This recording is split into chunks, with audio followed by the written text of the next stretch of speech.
So hello people, this is your channel CATV and in this video we are going to do the questions of mutual fund. See merger and acquisition में एक हमको geared beta ungeared beta वाले questions करने हैं and one second. सो हम जो है इधर म्यूचुअल फंड के क्वेश्चंस करेंगे एंड क्वेश्चन का पर्टिकुलर जो टॉपिक है वो है होल्डिंग पीरियड रिटर्न। हम होल्डिंग पीरियड रिटर्न कैलकुलेट करेंगे। सी म्यूचुअल फंड में जब भी रिटर्न कैलकुलेट होता है ना तो वो होल्डिंग पीरियड का ही कैलकुलेट होता है, इन द सेंस कि हमें बाद में एनुअलाइज करना पड़ता है। सपोज़ करो होल्डिंग पीरियड है 2 महीने, तो ठीक है 2 महीने का कैलकुलेट हो जाएगा। सपोज़ करो होल्डिंग पीरियड हुआ 30 महीने का, तो 30 महीने का कैलकुलेट हो जाएगा। हमको फिर इफेक्टिव यील्ड, एनुअलाइज यील्ड खुद से निकालना पड़ता है, तो हम होल्डिंग पीरियड निकालेंगे, देन इसको एनुअलाइज में कन्वर्ट करेंगे। तो इसके अराउंड 3, 6, 7 एक क्वेश्चन है, फटाफट इसको करते हैं। जो म्यूचुअल फंड से ही स्टार्ट कर रहे हैं देखना, ठीक है वीडियो को।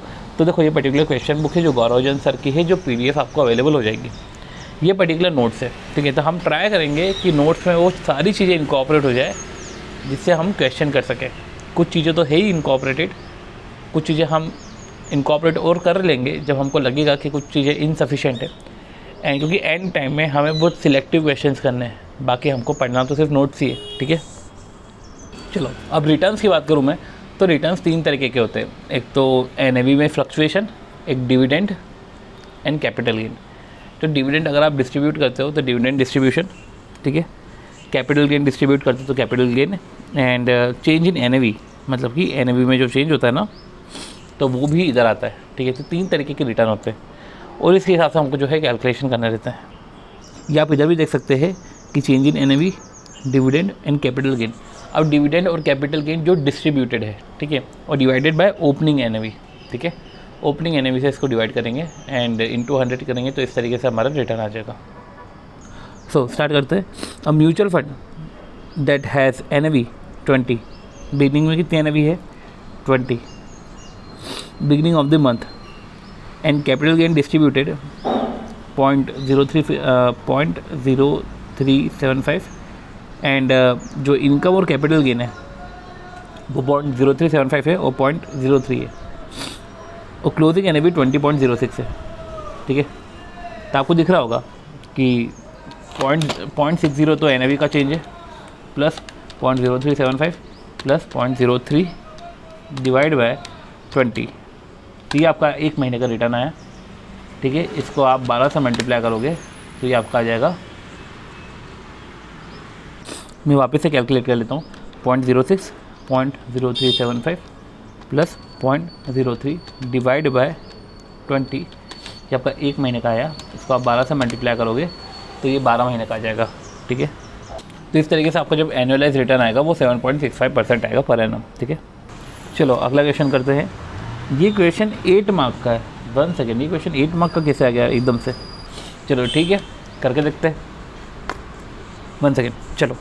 अब म्यूचुअल फंड हैविंग 300 यूनिट, देखो म्यूचुअल फंड में यूनिट्स होती है, तो mutual fund having 300 units has shown it's NAV 8.75 and 9.45 at beginning and end of the year. फिर मैं आपको रिपीट कर दूं कि ये मैं क्वेश्चन कर रहा हूँ, मैं सॉल्यूशन आपको करके बता रहा हूँ, आपको मैं आंसर भी डिक्टेट कर रहा हूँ। आपको क्या करना है कि इसकी सॉल्यूशन बुक भी अवेलेबल है टेलीग्राम पे, आपको वो देखना है, ठीक है, ताकि आपको समझ में आए कि जो सॉल्यूशन मैं इधर बता रहा हूँ वो वहाँ पे भी है एंड वो सही है। तो जब आप चीज़ें देख लेते हो, किसी की बोली हुई चीज़ें आप देख लेते हो, तो आपको एक सर्टेनिटी, एक एश्योरेंस आता है कि जो चीज़ें इधर सॉल्व कराई जा रही है वो सही कराई जा रही है, तो आप वो देख लेना। चलो, अब mutual fund having 300 units has shown it's NAV, तो NAV कैसे शोन करके रखिए 8.75 and 9.45 at beginning and and. तो 9.45 माइनस 8.75, ये तो चेंज इन NAV आ गया। म्यूचुअल फंड के पास 2 ऑप्शन है टू द इन्वेस्टर, या तो वो डिविडेंड ले ले 0.75 प्लस 0.60 कैपिटल गेन, ठीक है, और वो ठीक है वो डिस्ट्रीब्यूट कर दे। ओके, मतलब डिविडेंड ये डिविडेंड है और कैपिटल गेन है, राइट। अब और this distribution are to be reinvested, ऐसा करो या तो तुम डिस्ट्रीब्यूट कर दो या उसको जो है री इन्वेस्ट करो। चलो हम पहले समझते कि अगर हमने डिस्ट्रीब्यूट किया, ठीक है, तो 9.45 माइनस 8.75, ठीक है, ये हमारा चेंज इन NAV आया 0.7। चलो 0.75 हमारा डिविडेंड डिस्ट्रीब्यूशन आया, 0.60 हमारा कैपिटल गेन डिस्ट्रीब्यूशन आया, तो 2.05 आया डिवाइड बाय 8.75, ये हमारा होल्डिंग पीरियड रिटर्न आया। और ये होल्डिंग पीरियड रिटर्न ही जो है, ये होल्डिंग पीरियड रिटर्न ही जो है ये साल भर का है, साल भर की होल्डिंग है। तो इंटू 100 करोगे तो एनुअलाइज रिटर्न जो आएगा आपका 23.43 आएगा, ठीक है। पर ये बोल रहे हैं कि ये डिस्ट्रीब्यूशन, चलो ठीक है, आपने डिस्ट्रीब्यूट करा 23.43 आया, ओके ठीक है। तबीयत थोड़ी सी ख़राब चल रही है तो आपको कॉम्प्रो करना पड़ेगा या थोड़ा, ठीक है। चलो हाँ, तो 0.75 प्लस 0.60, अगर 0.75 प्लस 0.60 1.35, अगर हमने इसको री इन्वेस्ट करा एट एन एवरेज NAV 8.65, री इन्वेस्ट करा तो कितना है 0.75 प्लस 0.60 इंटू 300 करोगे, ठीक है, तो 405 आएगा। 405 को आप इन्वेस्ट कितने पे करो, NAV 8.65 पे। तो जब आपने NAV 8.65 पे इन्वेस्ट करा, ठीक है, तो आपका आया 46.82, तो अपन मान लेते हैं 46.83 यूनिट से, राइट, ठीक है। उसी म्यूचुअल फंड में डेसिमल में यूनिट्स चलते हैं, जैसे कोई दिक्कत नहीं है, म्यूचुअल फंड में डेसिमल में यूनिट्स चलते हैं। तो आपके शेयर कितने हो गए, एक तो 300 हो गया प्लस 46.83 हो गया, और क्लोजिंग में आपकी NAV कितनी है 9.45, ठीक है। तो 8.75 और 9.45, राइट। तो स्टार्टिंग में क्या था 300 इंटू 8.75 कितना है 2625, राइट। अब 346.83 इंटू 9.45 ये हमारा है 3277.54। तो देखो चेंज इन NAV कितना है 3277.54 माइनस 2625 डिवाइड बाई 2625 है ना, तो 24.86% हमारा, ठीक है, ये म्यूचुअल फंड में आया। तो ये निकाल लिया, तो एक 23.43 आया, एक 24.86 आया, 23.43 24.86। बस इसके बाद ऐसे केस में आप बता दो कि री इन्वेस्टमेंट करना बेटर है, क्योंकि 24.86% का रिटर्न उधर आ रहा है, राइट। तो यही हमने देखो नोट्स में भी पढ़ा है। नोट्स में क्या लिखा हुआ है कि जब आप री इन्वेस्टमेंट करते हो, ये री इन्वेस्टमेंट में जैसे कि ओल्ड यूनिट्स है, जैसे 300 8.75 ओल्ड प्राइस था, तो इससे NAV 0 आया। अब ओल्ड में आपने नया यूनिट्स ऐड करे, ये नए यूनिट्स री इन्वेस्टमेंट के कारण है। ये री इन्वेस्टमेंट जो है आप NAV पे कर सकते हो या गिवन प्राइस पे कर सकते हो, मतलब कि गिवन NAV पे कर सकते हो। जब इससे आपकी न्यू यूनिट आई तो old unit plus new unit को न्यू प्राइस से मल्टीप्लाई करा और आपका NAV 1 आया। Change in NAV divide by NAV 0 आपका आ जाएगा रिटर्न का परसेंटेज, राइट। ओके, अगला क्वेश्चन है हमारा, mister x an investor purchase 200 unit of ABC mutual fund. तो उसने 200 यूनिट परचेस करी थी 8.50 के रेट पे। ओवर द ईयर भाई को 0.90 रिसीव हुए dividend and capital gain distribution भी जो है 0.75 हुआ। आपको होल्डिंग पीरियड रिटर्न निकालना है, assuming that this no load fund, उसका NAV 9.10 है टुडे। तो सी 9.10 टुडे है, 8.50 पहले था, तो चेंज इन NAV हमारा कितना आया 9.10 माइनस 8.50 प्लस 0.90 हमने जो है distribution dividend distribution, right, plus 0.75 हमारा कैपिटल गेन डिस्ट्रीब्यूशन। इसको 8.50 से डिवाइड करेंगे और 100 कर से मल्टीप्लाई करेंगे तो 26.47, ये हमारा होल्डिंग पीरियड रिटर्न है। और होल्डिंग पीरियड 1 साल है, तो 26.47% हमारा साल भर का रिटर्न है। चलो mister x holding period return assuming, अब देखो कैलकुलेट करो मिस्टर एक्स का होल्डिंग पीरियड रिटर्न एज्यूमिंग कि सारे डिविडेंड और कैपिटल गेन डिस्ट्रीब्यूशन वो री इन्वेस्टेड हो गए हैं at an average price of 8.75। तो 0.90 और 0.75 जो है इसको मल्टीप्लाई कर लो 200 से, तो 0.90 प्लस 0.75 को मल्टीप्लाई करा 200 से तो आया आपका 330। 330 को एवरेज NAV 8.75 से डिवाइड किया, तो डिवाइड 8.75, तो हमारे यूनिट्स कितने हैं 37.71, ठीक है 37.71। तो पहले कितना NAV था 200 इंटू 8.50, ये NAV 0 था रुपीज़ में। अब क्या हो गया है 200 प्लस 37.71 जो हमारी नई यूनिट है, मैं इसको देखते हुए बोल रहा हूँ, ठीक है 37.71 हमारी जो नई यूनिट है इंटू मल्टीप्लाई करो 9.10 से, ठीक है, तो कितना चेंज हुआ 200 इंटू 8.50, 200 इंटू 8.50 ये हमारा NAV 0 आया 1700। 237.71 इंटू 9.10 ये हमारा NAV आया 2163.16, तो 2163 2163.16 माइनस 1700 डिवाइड बाय 1700, ये आपका आया 27.24%। ठीक है, तो पहले कितना परसेंट आया 26.47, फिर कितना आया 27.24, तो री इन्वेस्टमेंट करना बेटर है। ठीक है, ओके चलो next question. The NAV per unit of XYZ mutual fund a close ended fund, ठीक है, वो 28 है। तो NAV 0 कितना हो गया आपका, लिख लो, सारा डेटा लिख लिया करो, 28 है।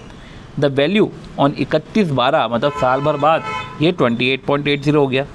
On the same date unit was trading in market at a premium, उसी दिन यूनिट जो है प्रीमियम पे ट्रेड हो रही है, मतलब कि +3%। दो ऑन 1/1/2014 यही यूनिट जो है डिस्काउंट पे ट्रेड हो रही थी, राइट। ऑन 31/12/14 XYZ ने डिस्ट्रीब्यूट करा सम 2.80 और डिस्ट्रीब्यूशन भी हुआ 2.80, ठीक है, as income and capital gain. आपको रेट ऑफ रिटर्न कैलकुलेट करना है। सिर्फ डिस्काउंट और कैपिटल गेन का मैं ये डिस्काउंट एंड प्रीमियम का मैं ये बोलना चाह रहा हूँ कि हमने नोट्स में भी लिखा हुआ है कि जो भी चेंज इन NAV होता है, देखो NAV में चेंज है, change in NAV after adjustment of premium and discount, ठीक है। मतलब कि अगर NAV 0 आपका 28 है और 28 में 2% आप माइनस करोगे तो 27.44 आएगा।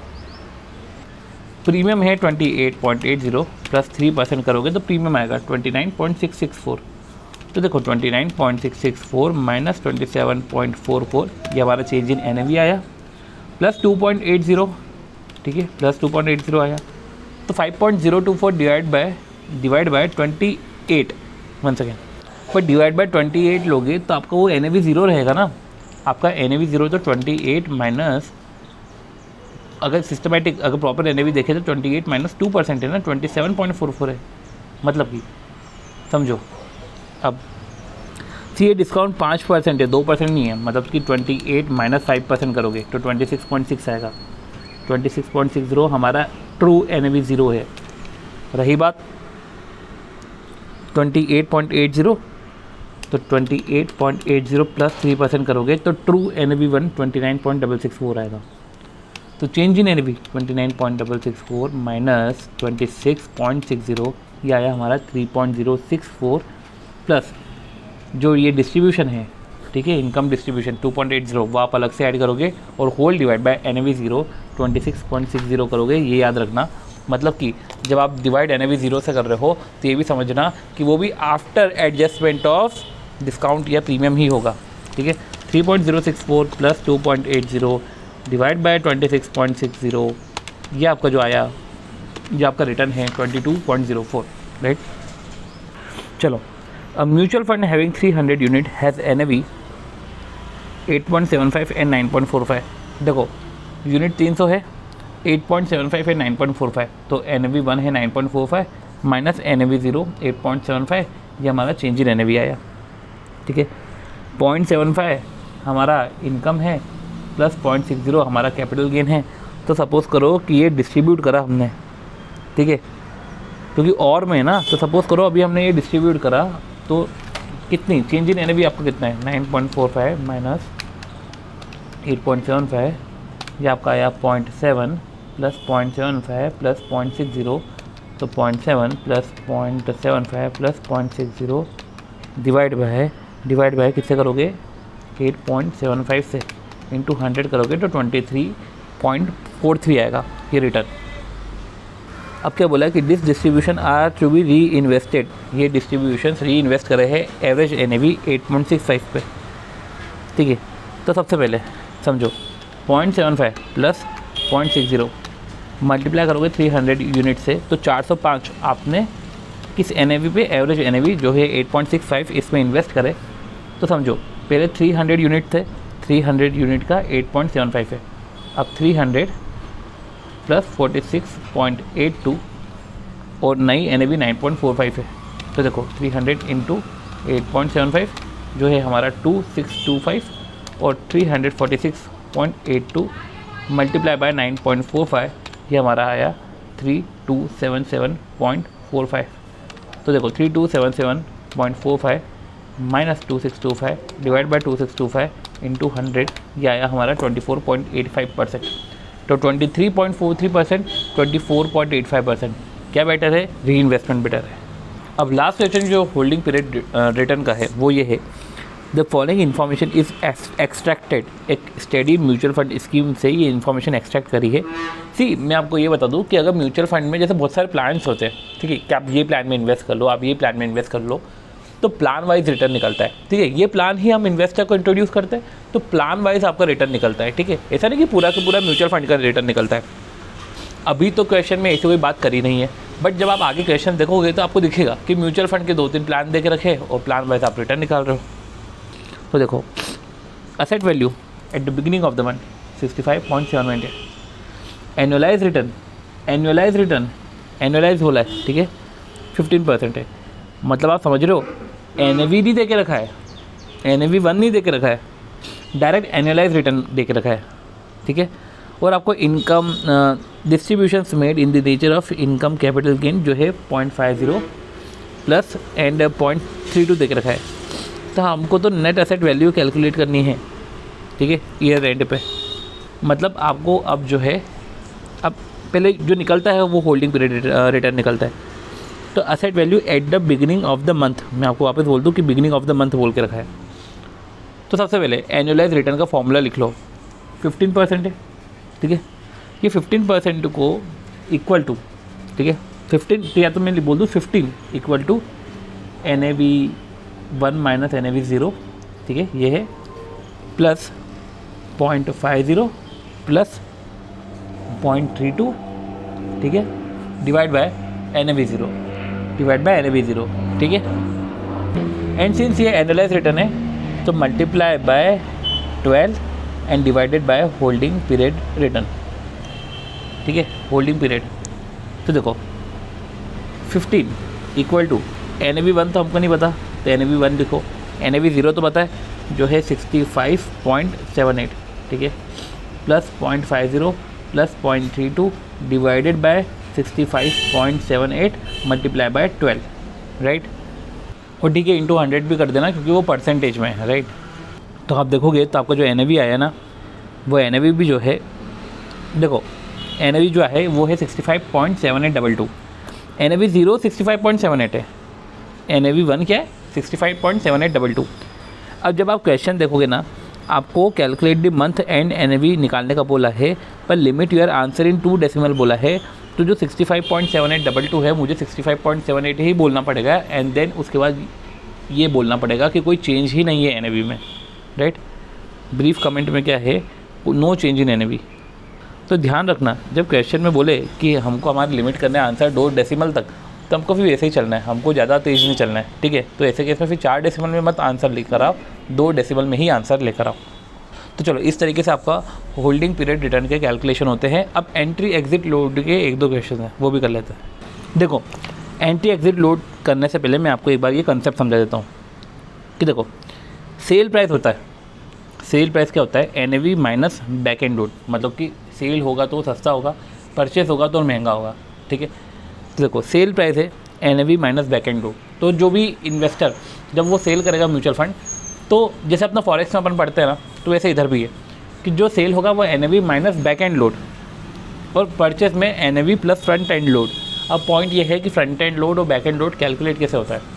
देखो, एक होती है हमारी यूनिट प्राइस, उसके ऊपर रहता है पब्लिक ऑफर प्राइस, और नीचे रहता है रिडेम्पशन प्राइस। यूनिट प्राइस पे आप कभी भी परचेस नहीं कर पाओगे, आपको पब्लिक ऑफर प्राइस पे ही परचेस करना पड़ेगा। इसलिए जो है फ्रंट एंड लोड ऐसा होता है, public offer price minus unit price divide by unit price, मतलब कि ऊपर माइनस नीचे डिवाइड बाय नीचे। ऐसे ही अपन कैलकुलेट करते हैं प्रीमियम, वैसे ही ये हो गया फ्रंट एंड लोड। पर जब डिस्काउंट कैलकुलेट करना पड़ता है तो आपने देखा होगा कि नीचे, ठीक है, अभी नीचे मतलब कि रिडेम्पशन प्राइस, ठीक है।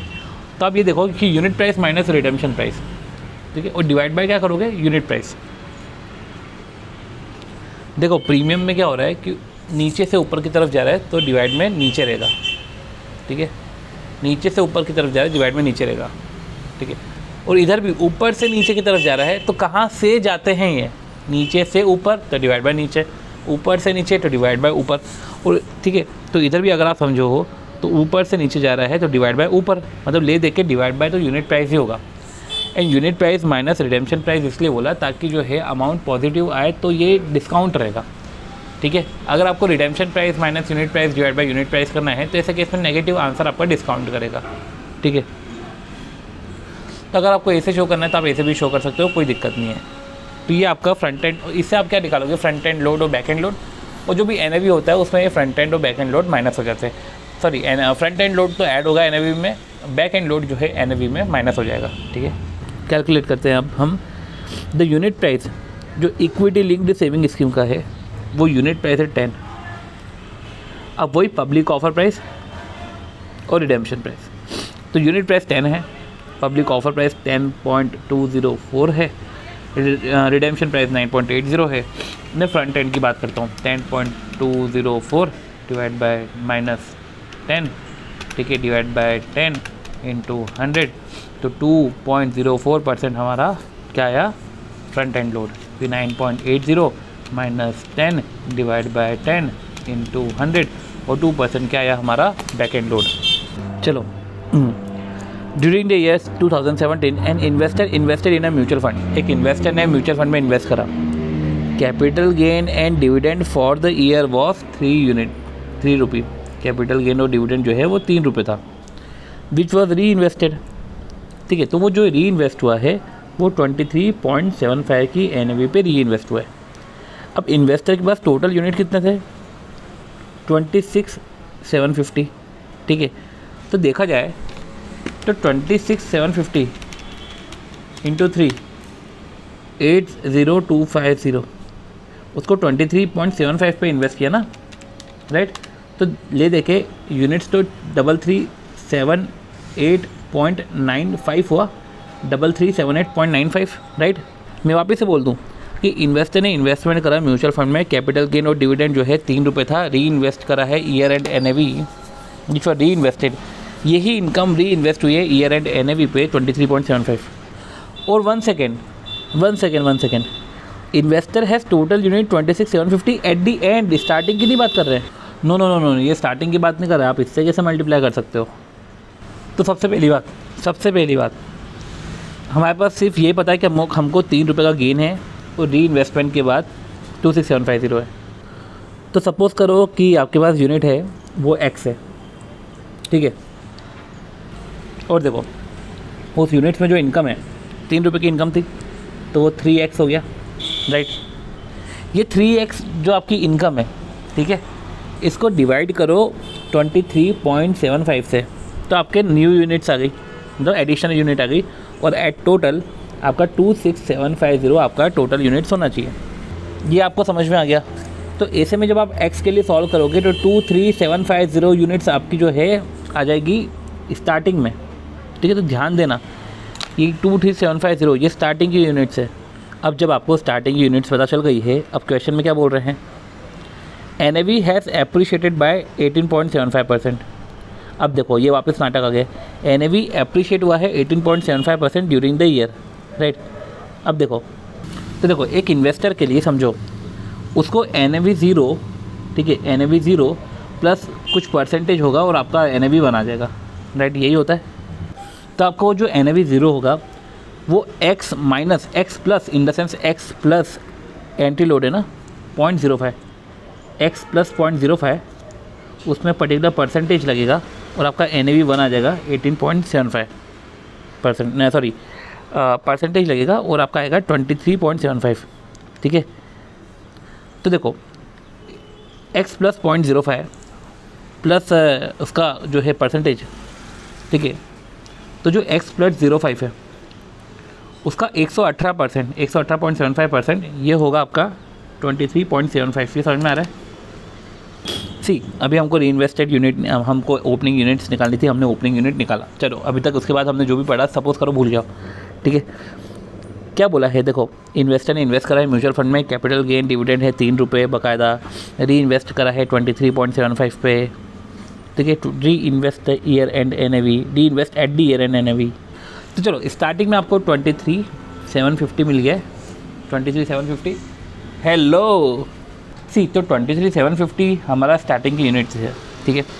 उसके बाद जो इनकम है वो 3 पर यूनिट है, तो 23,750 इंटू 3 करा या 71,250, ठीक है। अब ये जो इनकम है वो री इन्वेस्ट कितने पे हुआ, 23.75 पे, राइट। तो री इन्वेस्टेड यूनिट आपकी 3,000 आई, तभी तो जाके आपका ईयर एंड पे NAV 26,750 आया, ठीक है। तो इतना नॉर्मल था ये। अब पॉइंट ये है कि 23,750 को आप मल्टीप्लाई करोगे NAV 0 से और 26,750 को आप मल्टीप्लाई करोगे NAV 1 से, ठीक है। तो इस टोटलिटी में फिर आपका रिटर्न आएगा, ठीक है। अब देखो 26,750 को आपने री इन्वेस्ट करा और ईयर एंड की NAV आपको चलो देख रखी 23.75, पर स्टार्टिंग की NAV नहीं देख रखी। तो हमको अब स्टार्टिंग की NAV निकालनी है। ये स्टार्टिंग की NAV निकालने के लिए हमको समझना पड़ेगा कि देखो NAV 0 है प्लस कुछ परसेंटेज होगा तो NAV 1 आएगा, ग्रोथ परसेंटेज होगा NAV 1 आएगा। अब NAV 0 क्या होगा, x प्लस 0.05, उसमें परसेंटेज ऐड होगा 18.75%, तो आपका NAV 1 आ जाएगा, ठीक है। तो 118.75% of x plus 0.05 is equal to 23.75, right. तो एक तरीके से 19.95 हमारा NAV 0 आ रहा है। तो एक बार देखते हैं कि क्या 19.95 से हमारा आंसर आता है कि नहीं आता है। तो 19.95 इंटू 23,750 ये हमारा NAV आया 473,812.5 और 26,750 इंटू 23.75 ये आया हमारा 635312.5। तो 635312.5 माइनस 473812.5 डिवाइड बाय 473812.5, यह आया हमारा 34.08%। तो इस तरीके से आपका जो है कैलकुलेशन हुआ।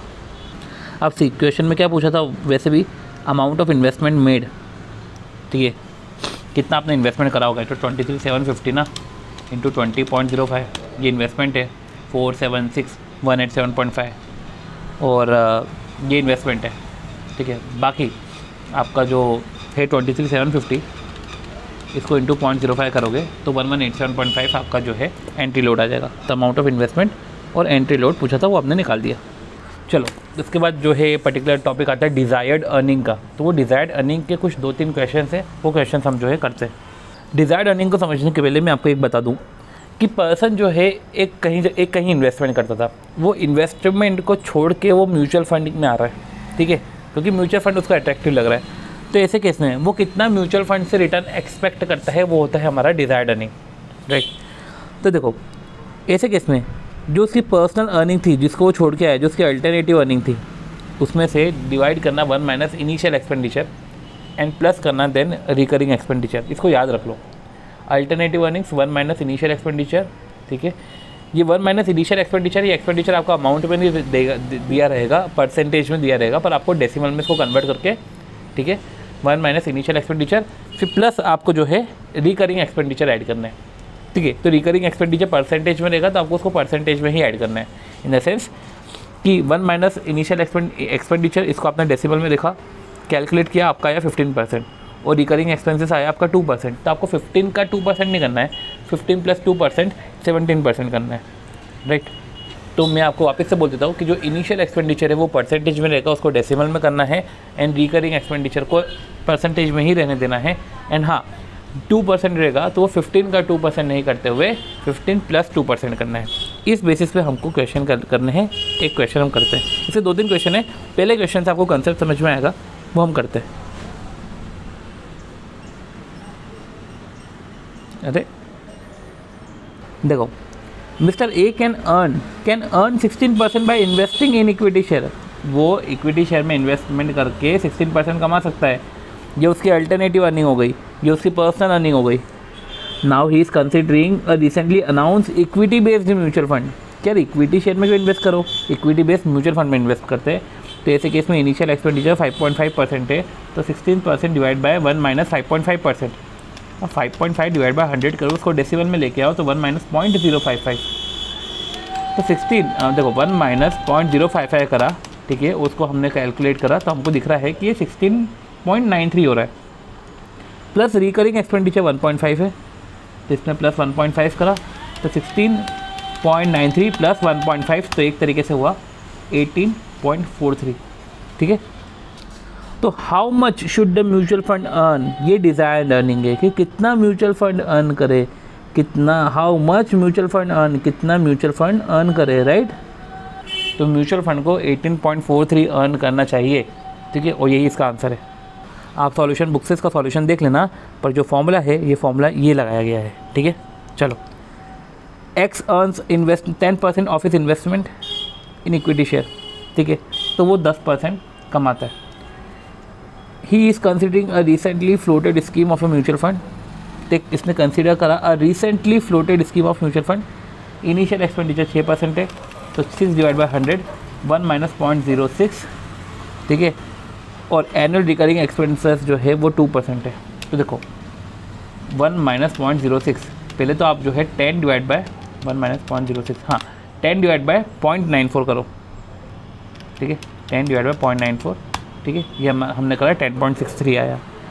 रिकरिंग एक्सपेंडिचर वो है 2, तो 12.63 मतलब 12.64 ये आया हमारा जो है how much mutual fund scheme should earn. ठीक है, तो ये याद रखना कि इनिशियल एक्सपेंसेस होते हैं। ठीक है, ये इनिशियल एक्सपेंसेस होते हैं और रिकरिंग एक्सपेंसेस होते हैं। इनिशियल एक्सपेंसेस को डेसिमल में लेके डिनोमिनेटर में माइनस करना है 1 माइनस, और जो है रिकरिंग एक्सपेंसेस को परसेंटेज में ही रहने देना है और उसको एज इट इज़ ऐड करना है। अब अगला क्वेश्चन आता है हमारा ALX का। अब देखो, ALX a practicing chartered accountant can earn 15% return by investing in equity share. वो इक्विटी शेयर में इन्वेस्ट करके 15% कमा सकता है। ठीक है, ये उसका अल्टरनेटिव अर्निंग है। He is considering a recently announced equity based mutual fund. Initial expenditure 6% है, तो 1 माइनस 0.06 करा ये डिनोमिनेटर में, और प्लस 2%, तो प्लस 2 करके सबसे पहले 1 माइनस 0.06 डिवाइड इक्वल टू ये डिनोमिनेटर में है इंटू 15 करा, प्लस 2% करा, तो 17.95% मतलब 17.96%। How much mutual fund earn, ये है हमारा 17.96%। अब आती है बात, mister Alex current annual professional income 40 lakh है। उसकी अभी की एनुअल प्रोफेशनल इनकम जो है वो 40 लाख है। Current annual professional income 40 lakh है, पोर्टफोलियो वैल्यू 50 लाख है। देखो, उसकी अभी की इनकम 40 है, करंट एनुअल प्रोफेशनल इनकम, उसकी प्रोफेशनल इनकम 40 लाख है और पोर्टफोलियो की वैल्यू 50 लाख है। ठीक है, अब जितना भी टाइम है वो 10% अपना टाइम जो है वो पोर्टफोलियो में मैनेज करने के लिए लगाता है। ठीक है, तो सी इसमें क्या बोल रहे हैं कि इसका करंट प्रोफेशनल इनकम 40 लाख है, पोर्टफोलियो 50 लाख है, और वो स्पेंड कर रहा है 10% of his time to manage his portfolio. अगर वो स्पेंड करेगा टाइम प्रोफेशन में तो प्रोफेशनल इनकम भी सेम प्रपोर्शन में बढ़ेगी। अब सेम प्रपोर्शन का मतलब क्या है? सेम प्रपोर्शन का मतलब क्या है कि पोर्टफोलियो वैल्यू 50 लाख है, 10% टाइम इन्वेस्ट कर रहा है, उधर भी करेंगे तो सेम प्रपोर्शन में बढ़ेगी। इसका मतलब क्या सेम प्रपोर्शन का मतलब 4 लाख हुआ, 40 का 10%, कि ऐसा है कि जो 40 लाख है वो तो 90% डिवोट करके आ रहा है, तो 44.44% हुआ, मतलब 4.44 लैक्स हुआ, कि 10% 5 लैक्स हुआ। ये क्या है? ठीक है, अब देखो, he is thinking to invest his entire portfolio into multi cap fund. अब वो सोच रहा है कि मैं पोर्टफोलियो में दिमाग नहीं लगाता हूँ क्योंकि 10% टाइम लग रहा है उसमें, तो इंटायर पोर्टफोलियो को मल्टी कैप फंड में डालना चाह रहा है। Assuming that fund NAV will grow 13% per annum, dividend को इंक्लूड करके 13% बढ़ेगा। तो एलेक्स को एडवाइस करो कि weather he can invest the portfolio into multi cap fund. ठीक है, कि वो मल्टी कैप फंड में क्या इन्वेस्ट करना चाहिए उसको, कि पोर्टफोलियो में ही रहने दे। ठीक है, तो उसके बाद ऑप्शन है, और अगर हाँ कि मल्टी कैप फंड में करो तो नेट फाइनेंशियल बेनिफिट उसको कितना मिलेगा। सी अभी जो है हमको समझना पड़ेगा कि जब पोर्टफोलियो की बात आ रही है, 1 सेकेंड, वो भी 10% टाइम, 10% समय का 10% लगा रहा है। ठीक है, पोर्टफोलियो का रिटर्न नहीं है, 10% समय इसका जो है पोर्टफोलियो में जा रहा है। पोर्टफोलियो की वैल्यू 50 लाख है। अब समझो, पोर्टफोलियो की इनकम तो 15% होगी ना, जो इक्विटी शेयर्स है, ठीक है, वो पोर्टफोलियो तो है, राइट।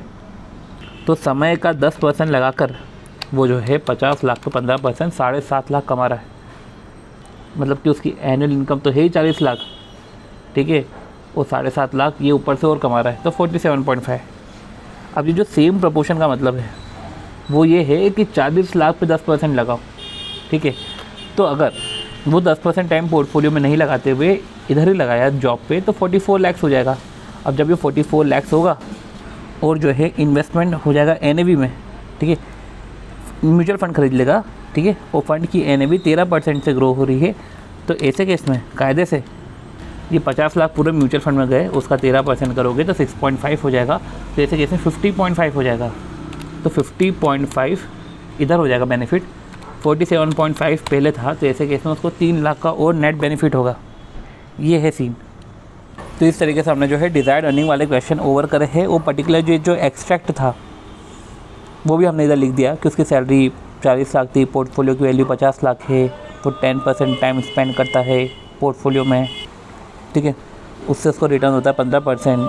तो जब 10% टाइम इन्वेस्ट करके 15% इनकम हो रही है, मतलब 7.5 लाख, तो ऐसे कैसे 47.5 लाख हो जाएगा। अगर ये प्रोफेशन में टाइम उतना इन्वेस्ट करे तो प्रोफेशन की इनकम जो है सेम प्रपोर्शन में बढ़ेगी, तो 44 लाख हो जाएगा। और जो है इंटायर पोर्टफोलियो वो जो है फ़ंड में इन्वेस्ट कर रहा है, और फंड की इनकम 13% है, तो 50 लाख जो है पूरा फंड में चले जाएगा। 13% मतलब 6.5 लाख, तो 44 लाख प्लस 6.5 50 लाख हो जाएगा। और ऐसे केस में जो है आपको दिखेगा कि 3 लाख का शॉर्ट बेनिफिट है, इन द सेंस कि पोर्टफोलियो में इन्वेस्ट कर रहे हो, आप खुद दिमाग लगा रहे हो, आप खुद टाइम स्पेंड कर रहे हो। इससे बेटर है कि म्यूचुअल फंड में इन्वेस्ट करो, कोई दूसरा आपके बिहाफ पे दिमाग लगा लेगा, राइट। तो इस तरीके से हमने जो है ये ओवर करा। और अगर आपको वीडियो अच्छा लगे तो please do like the video, share the video and subscribe to the channel CATV। And in this video हमने जो है कवर किया था holding period return, entry exit load and desired earning, ठीक है। मिलते हैं हम हमारे नेक्स्ट वीडियो में, बाय।